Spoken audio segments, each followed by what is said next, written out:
In the interest of fairness, I understand that we have someone from the opposition, Dr. Jeff Stier, or Stier, my apologies. I see him. Doctor, please come forward from my right. Have a seat at the center table. To give an opposing view. Thank you, Doctor. Good morning. Thank you for having me. I'm Jeff Stier. I'm a senior fellow at the National Center for Public Policy Research. And to some degree, I don't think it's an opposing view. I share Dr. Fielding's point of view that the precautionary principle should prevail, especially in a progressive city council, where we understand the importance of technology to protect public health.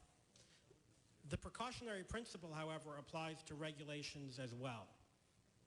Regulations should be narrowly tailored to achieve a public health goal, and they shouldn't do more harm than good.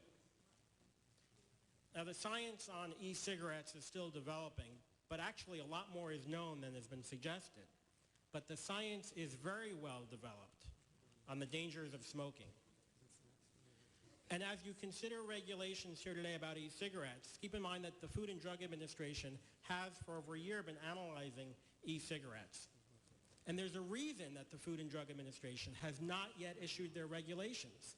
And that is because the FDA understands that while regulations of e-cigarettes are good, and I support regulations, those regulations should be narrowly tailored and should keep into account the unintended consequences of regulation. Let me tell you one very serious unintended consequence of a regulation like this without having an exemption, for instance, for bars.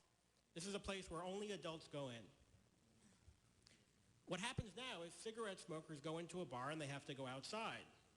People who have quit smoking, and by the way, we hear how popular e-cigarettes are, they're popular vastly among cigarette smokers. The data does not show that non-smokers are using these in any significant way.